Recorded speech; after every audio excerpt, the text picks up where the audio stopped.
The city skyline stretched endlessly beyond the floor-to-ceiling windows of Ethan Raynor's penthouse office. Below, the world moved like clockwork. Fast, efficient, predictable. Just the way he liked it. From the top of his empire, he could see everything. The streets teeming with people chasing dreams, the blinking stock tickers that dictated the fate of corporations, and the towering billboards bearing his name. To the world, Ethan Raynor was untouchable. The financial prodigy who turned a failing hedge fund into an empire. A name whispered in elite circles and feared in boardrooms. He had built his life on a simple rule: control or be controlled. Tonight was yet another testament to his dominance. The grand ballroom of the Astoria Royale buzzed with an air of luxury, the chandeliers spilling golden light over a sea of powerful figures. This wasn't just a celebration, it was a coronation. Ethan's firm had just orchestrated the biggest merger of the decade, swallowing a rival in a ruthless yet calculated move. Investors had doubled their stakes overnight. The media hailed him as a financial mastermind. And Ethan, he basked in it.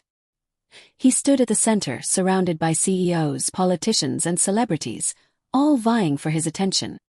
His custom-tailored Armani suit, the rare Patek Philippe watch on his wrist, every inch of him screamed perfection, precision, power.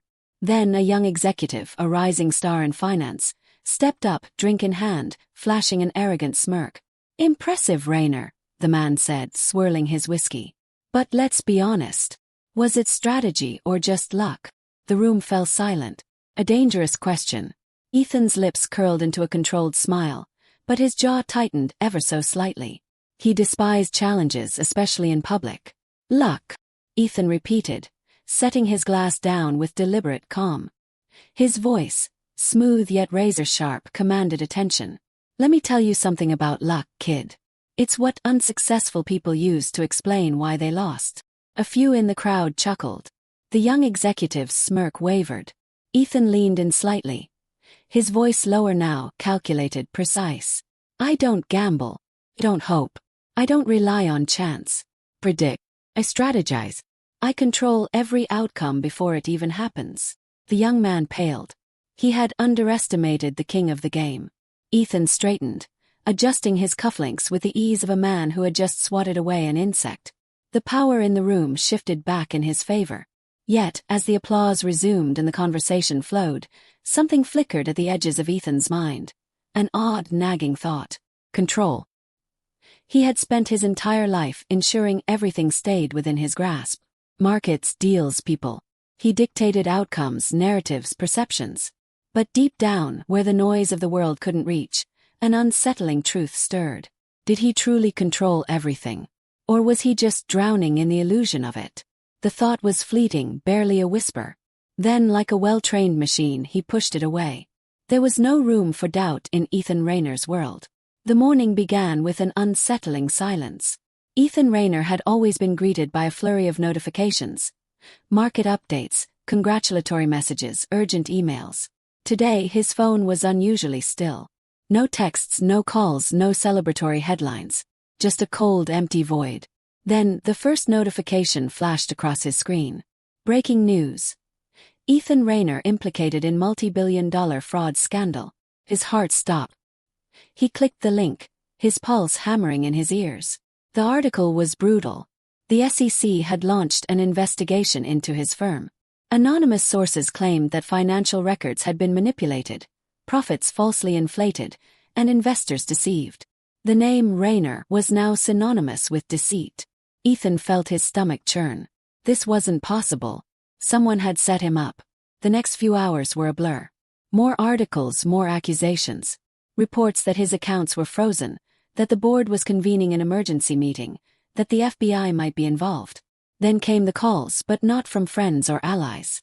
"Ethan, I'm sorry, but I have to pull my investment. We can't be associated with this. Raynor, you need to step back from the company. The board will vote to remove you. We have to distance ourselves, legally and professionally. It's over." One by one, they abandoned him. Investors, colleagues, even so-called friends. The very people who had once toasted to his success now severed ties without hesitation.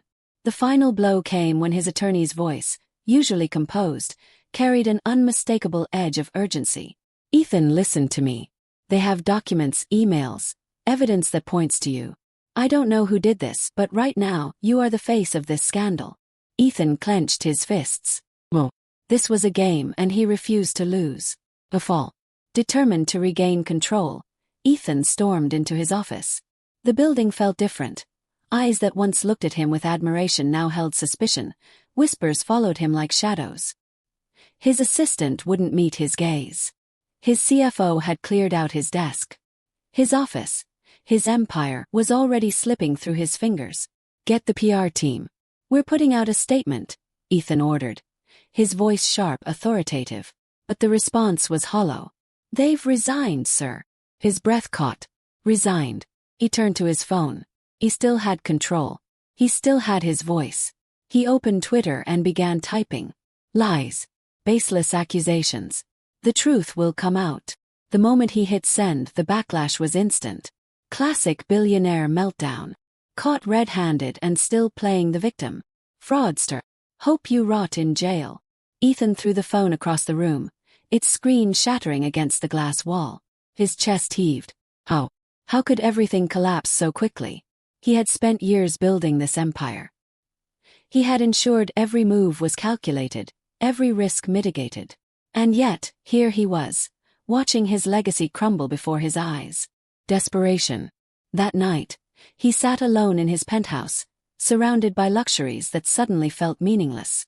The wine tasted bitter. The city skyline outside looked distant, foreign. His mind raced. There had to be a way out. There was always a way out. He picked up his phone, dialing an old contact. Listen, I need dirt on the SEC investigators. Find something, anything. This isn't just a fight. This is war. Silence on the other end. Then, a response that sent ice through his veins. Ethan. Nobody wants to be in your corner anymore. Toxic. You're done. He hung up. His hands trembled. Whoa. This couldn't be happening. Then the final blow. His phone buzzed. A text from his bank. Your accounts have been frozen due to the ongoing investigation. Please contact your legal counsel. Everything, his fortune, his influence, his power, was gone. Ethan stood, his legs unsteady. He stumbled toward the massive glass windows overlooking the city. The very skyline he had once ruled now felt like it belonged to someone else. For the first time in his life, he felt something foreign, something he had never allowed himself to feel before. Powerlessness. The city stretched endlessly before him, a sea of lights flickering like dying embers against the cold night. Ethan Raynor stood at the edge of his penthouse balcony, the glass railing barely reaching his waist. The wind howled, tugging at his clothes, whispering promises of silence, of escape. His phone lay shattered inside, next to an empty bottle of whiskey. He had stopped answering calls, not that many were coming anymore. The headlines had done their job, tearing apart the empire he had spent his life building. His name, once synonymous with power and prestige, was now a curse, a scandal, a cautionary tale. He gripped the railing tighter. This was it. The only thing left in his control. One step. A flicker of fear crept in. Not of death, but of failure. Of leaving behind a story written by others, of becoming a headline he couldn't rewrite. His chest heaved, a laugh bubbling up that held no joy, only exhaustion. Then the sound of footsteps behind him. Not the most original exit strategy, a voice remarked. Ethan turned sharply, his bloodshot eyes landing on an old man leaning against the doorway. He was dressed simply. An aged leather jacket, scuffed boots, a presence that didn't belong in a place like this. Who the hell are you? Ethan spat, barely holding on to his anger. How did you get in here? The door was open, the man shrugged. Or maybe you left it open, hoping someone would stop you. Ethan narrowed his eyes, stepping off the ledge but not away from the edge. You don't know anything about me. The man chuckled. I know enough. I know a man doesn't stare into the abyss unless he's already lost everything. A beat of silence passed between them before Ethan finally turned fully to face him. Who are you? Saul, the man said simply, stepping inside. And if you're not going to jump, I'd appreciate a drink. Ethan poured 2 glasses of whiskey, more out of habit than hospitality. He didn't care who this Saul was. Maybe a journalist looking for an exclusive, or another former friend pretending to help while secretly watching him drown. But Saul didn't ask questions. He simply sipped his drink, looking around the penthouse. Fancy prison you got here. Ethan scoffed. Some prison. More like a tomb. Same thing, Saul said, tapping the side of his glass. Walls made of pride, doors locked by regret. Let me guess, you spent your life controlling everything around you, and the moment it slipped, you realized you never really had control to begin with. Ethan stiffened, his fingers curling around his glass. You think this is a joke? No, Saul said, his voice quieter now. I think it's a tragedy. Ethan exhaled sharply, looking away. Why was he even listening to this old man? Saul studied him for a moment before leaning forward. Let me tell you a story. There was once a man who believed he was invincible. He built a world where everything bent to his will. He had power, wealth, influence. Then one day he lost it all. Not because he was weak, but because he had spent his life fighting battles that didn't matter. And when he finally faced a war he couldn't win, he realized he had never prepared for true loss. Ethan swallowed, his throat dry. And what happened to him? Saul took another sip before setting his glass down. He learned that real control isn't about commanding the world. It's about mastering yourself. Ethan scoffed, shaking his head. You think some fortune cookie wisdom is going to fix this? No, Saul admitted. I think you're going to have to fix it yourself. Ethan stared at him, waiting for the sales pitch. The usual follow me, donate here, buy my book angle. But it never came. Instead, Saul stood up, stretching. You have two choices, Raynor. You can stay here, wallowing in your own misery, letting the world decide your story. Or you can get up and learn how to truly take control of yourself this time, not the market, not your image, but you. Ethan clenched his jaw. And how exactly do I do that? Saul grinned, stepping toward the door. That's the thing. Control isn't something you take. Something you build. If you want to know how, come find me. With that he walked out, leaving Ethan alone once more. But for the first time in weeks, he didn't feel entirely alone.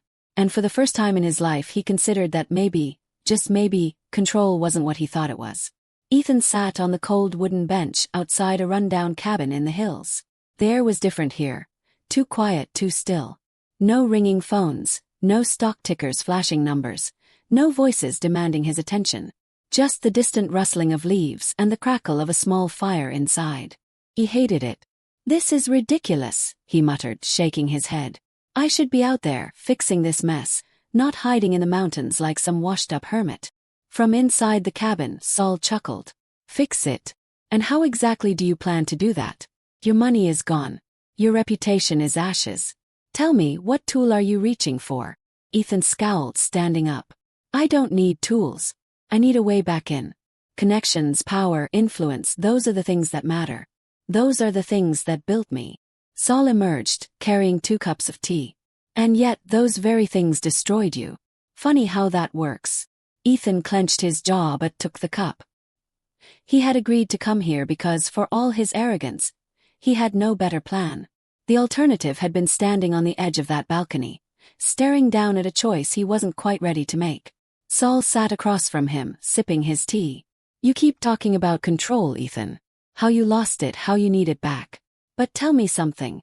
What if control itself is an illusion? Ethan exhaled sharply, almost laughing. That's the kind of nonsense people tell themselves when they lose. Oh, I never had control anyway, so it's fine that I failed. Well, the world belongs to those who take control. Saul's gaze didn't waver. Then tell me, when exactly did you lose control? Was it when the scandal broke? When the board turned against you? When your accounts were frozen? Ethan's grip on his cup tightened. I lost control when someone framed me. When they... No. Saul cut in sharply. You lost control long before that. You just didn't realize it yet. Ethan's chest burned with frustration. I was in control. I built an empire.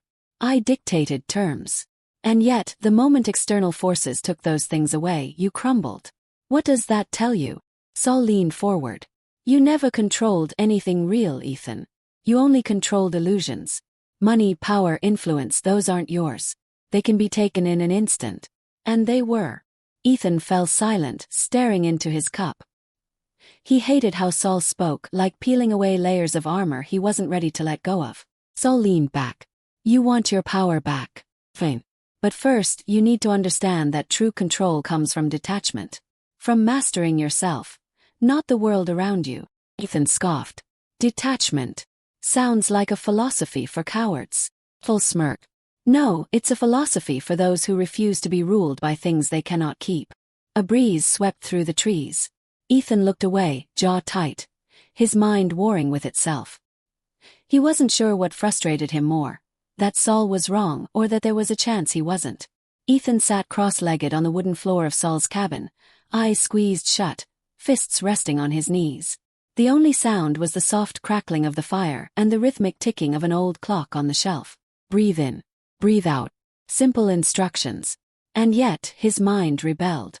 Thoughts clawed at him, memories taunted him, anger simmered beneath the surface. His downfall, the betrayal, the humiliation, all of it flooded his mind in an unstoppable tide.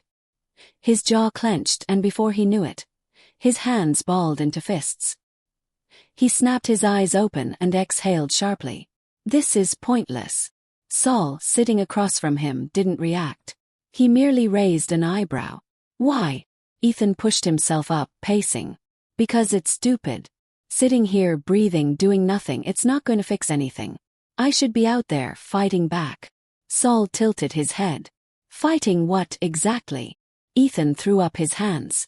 Everything. The media, the people who set me up, the ones who turn their backs on me. Ah! Saul nodded as if he had heard this all before. So you think yelling at the storm will stop the rain? Ethan scowled. I think action matters. This passive, empty-headed meditation, this is for monks, not men who actually want to change their fate. Saul leaned back against the wooden wall. Tell me, when has your anger ever saved you? Ethan faltered for a second. It's what drove me. What made me successful? Saul shook his head. No, your ambition made you successful. Your anger, it made you reckless. Ethan's fists tightened, but before he could snap back, Saul continued. Let's try something else. The next time frustration rises in you, don't fight it. Don't act on it. Just pause. Ethan narrowed his eyes. Pause. Saul nodded. Pause. And reflect. Don't suppress it, don't let it control you. Just observe it. Feel the anger. Ask yourself. Is this useful? Is this leading me to a solution? Or is it just an impulse? Ethan folded his arms. And if it's just an impulse? Saul gave him a small, knowing smile. Then you'll realize how much of your life you've spent obeying something that never served you. The words struck deeper than Ethan wanted to admit. He exhaled, rubbing his temples. Pausing wasn't in his nature. He reacted. He controlled. But where had that led him? He looked at Saul, who simply watched him with patient amusement. No judgment. No pity. Just observation. Ethan sighed, sitting back down. Fine. Let's try again. For the first time he closed his eyes, not to escape, but to face what was inside. Ethan stared at the blank page in the leather-bound journal Saul had given him. The pen felt heavy between his fingers, not because of its weight but because of what it demanded. Writing had never been his way. He was a man of numbers, deals, actions. But words forced him to face things he had spent a lifetime avoiding. Saul's instructions had been simple. Write. Whatever comes to mind. No filter. No control. Just let it out. Ethan exhaled sharply and began. I'm angry. The words spilled onto the page before he could second-guess them. I am angry at the world, at the people who betrayed me, at myself. He hesitated, then pressed on. But I don't know why. Or maybe I do. Maybe I just don't want to admit it. His grip tightened around the pen. The more he wrote, the harder it became to stop. This anger has always been with me. It's what made me who I am. It's what drove me. But did I ever control it? Or was it always controlling me? His heart pounded. The letters on the page blurred slightly. Where did it start? Flashback. The first lesson in anger. The memory surfaced uninvited, as vivid as if it had just happened. A dimly lit kitchen. The sharp sound of glass shattering against the wall. His mother flinching, eyes darting toward the door, as if considering escape. His father's booming voice filled the space, thick with rage and whiskey. You think you know everything. You don't know a damn thing. Ethan, barely 10 years old, stood frozen in the doorway. His father's fury was like a wildfire, unpredictable, all-consuming. He had learned young that silence was safer than words. His mother had turned to him that night, her eyes pleading, "Go to your room, Ethan." But he hadn't moved. He had clenched his tiny fists at his sides, a storm of helplessness brewing inside him. Then his father had turned his glare onto him. "What are you looking at? You think you're better than me, boy." Ethan had opened his mouth, ready to fight back. But his mother's shaking head stopped him. And for the first time he swallowed his words, buried his anger deep inside. Because anger meant losing control. Back to the present. Ethan let out a breath he hadn't realized he was holding. His hand trembled slightly as he stared at the words on the page. Saul's voice broke the silence. "What did you find?" Ethan blinked, realizing Saul had been watching him from across the cabin, his own journal resting in his lap. Ethan's throat tightened. "I don't know." Saul tilted his head. "You do. You just don't want to say it." Ethan swallowed hard, staring down at the words. Had he ever been in control of his anger? Or had he simply been his father's reflection, carrying a fire that wasn't his to bear? "I spent my whole life thinking anger made me strong," he admitted finally. "That it gave me an edge. But looking at this," he gestured to the journal, "I think it just made me a prisoner." Saul nodded. "And now that you see the chains, what will you do with them?" Ethan closed his eyes. For the first time in his life he wasn't sure. But for the first time he wanted to find out. The city felt different this time. The noise, the rush of people, the towering glass buildings, none of it held the same weight over Ethan as before. He walked with measured steps, feeling the cool breeze against his skin, aware of every breath. It had been weeks since he had last been here, lost in the chaos of his own mind. Now he wasn't sure if the world had changed or if it was just him. He and Saul had come to the city for supplies, a simple errand. But Ethan knew this was more than that. Saul never did anything without purpose. As they walked past a high-end cafe, a voice rang out from a nearby table. Well, look who finally decided to show his face." Ethan stopped mid-step. The voice was unmistakable. Richard Calloway, one of his former associates. A man who had once fawned over Ethan's power, benefiting from his influence. Now Richard leaned back in his chair, sipping an overpriced espresso, his smirk dripping with condescension. "I have to say, I almost didn't recognize you without the army of lawyers and PR teams cleaning up your messes." A few other men at the table chuckled. The words were carefully crafted, designed to sting, to provoke. The old Ethan would have taken the bait without hesitation. His hands twitched at his sides. The familiar burn of anger coiled in his chest, urging him to respond, to fight back, to tear Richard down the way he had done to countless others before. But then he heard Saul's voice in his mind. Reflect. Is this useful? He inhaled deeply through his nose, feeling the tension, acknowledging it. But he didn't let it take hold. Instead, he exhaled, releasing it. A slow smile spread across Ethan's face, not one of arrogance or forced confidence, but of something deeper. "It's good to see you, Richard," he said calmly. The smirk on Richard's face faltered just slightly. "Is it? 'Cause I have to say, it must be humiliating for you. From the top of the food chain to, well, wherever you've been hiding. Some cabin in the woods, I heard." Ethan chuckled. "Something like that." Richard narrowed his eyes, searching for the usual spark of rage, the bite of defensiveness. But it wasn't there. Ethan didn't feel humiliated. He didn't feel angry. He just felt free. "You know," Ethan continued, taking a step closer, "I used to think men like us had all the power. That control meant forcing the world to bend to our will. But I've learned something recently."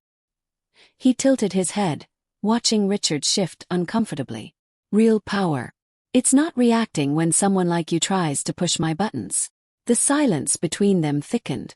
The laughter from Richard's friends had died down. They were watching now, waiting for Ethan to snap, to fall back into the man he used to be. But he didn't. Instead, he offered a small nod. "Enjoy your coffee." Then, without another word, Ethan turned and walked away. Behind him, Richard sat stiffly, eyes dark with something that looked suspiciously like frustration.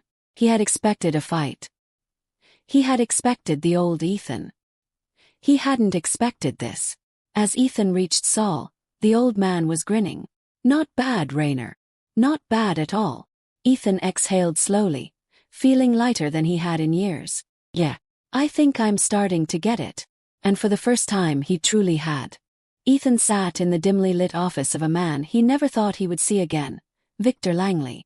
Langley had been one of the most powerful corporate lawyers in the industry, a fixer of sorts.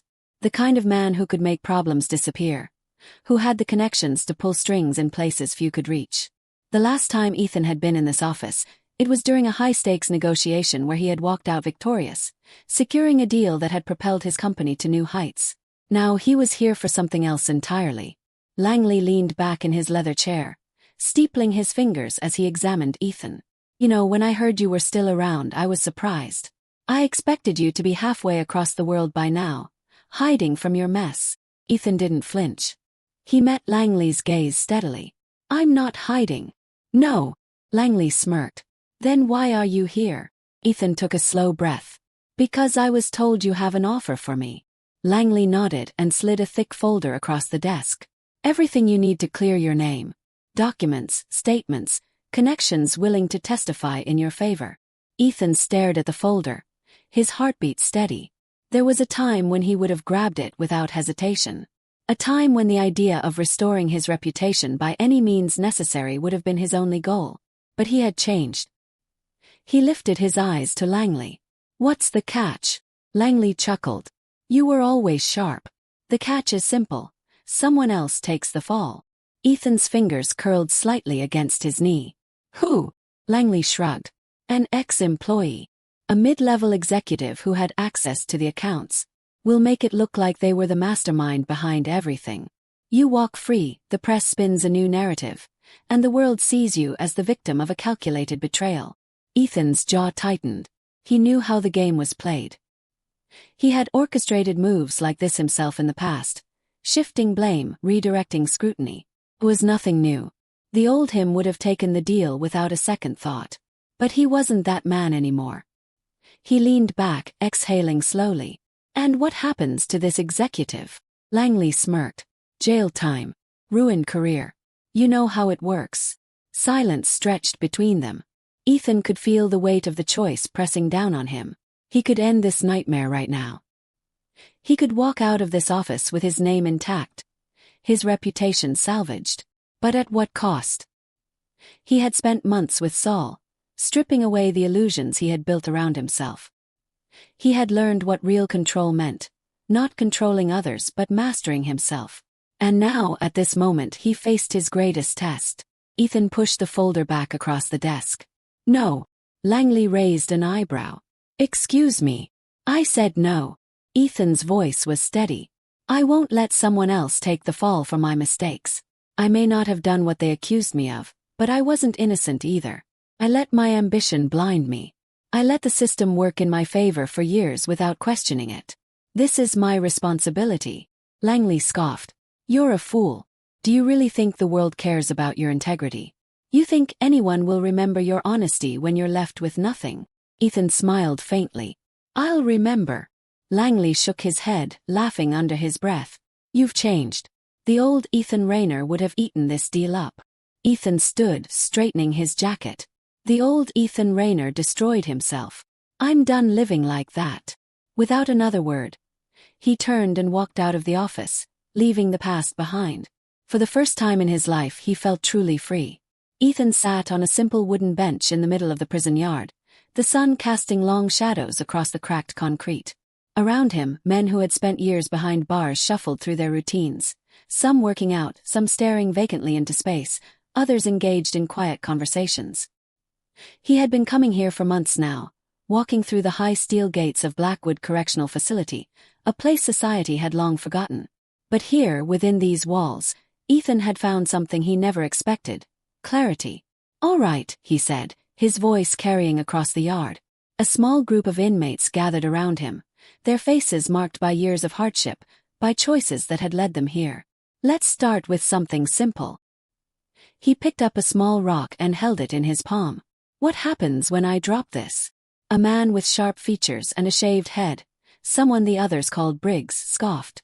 "It hits the ground." Ethan nodded. Right. Now let's say I get angry at the rock for falling. Maybe I yell at it, curse at it, demand that it float instead. Does that change anything? Briggs smirked. No.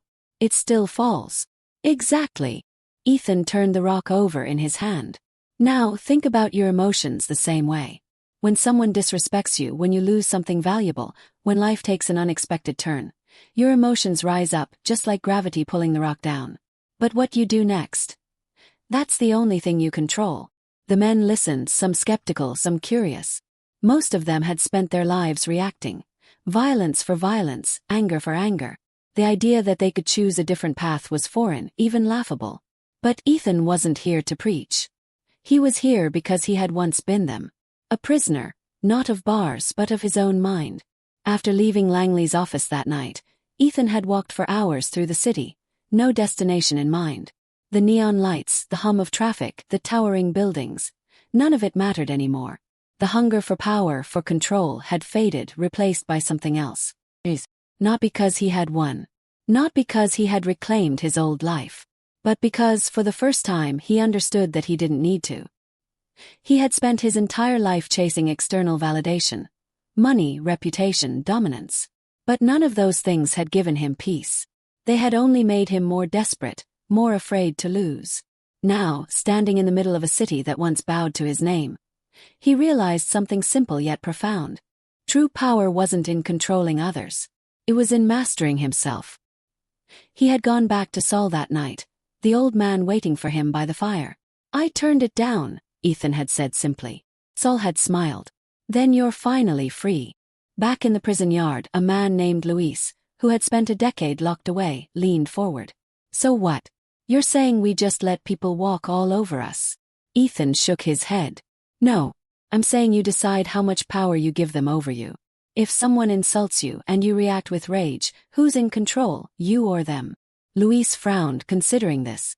Ethan continued. You've all spent your lives believing strength is about fighting back. But real strength, it's about knowing when not to. Briggs crossed his arms. Easy for you to say. You're not locked in here. Ethan met his gaze steadily. I was locked in my own mind for years. Trust me, that prison is worse. The yard fell silent. A few of the men looked down, their hardened expressions shifting just slightly. Ethan wasn't trying to change them overnight. He knew better than that. But if even one of them walked away just thinking that maybe there was another way, it was enough. As the session ended and the men dispersed, Saul appeared near the gate, watching. He hadn't said much during Ethan's time here. Only observing, only waiting. When Ethan walked over, Saul gave a small nod. You get it now, don't you? Ethan smiled faintly. I think I do. Saul gestured toward the inmates. Teaching them won't change their pasts. It won't undo their choices. I know, Ethan said. But maybe it'll change what they do next. Saul studied him for a long moment before chuckling. Well then, Raynor. Looks like you've finally figured out what real power is. Ethan turned back, watching as the inmates went about their routines. Some still skeptical, some indifferent, but just a few walking with a little less weight on their shoulders. He exhaled, the last remnants of his old self fading with it. I once chased power, he said softly. Now, I only seek mastery over myself.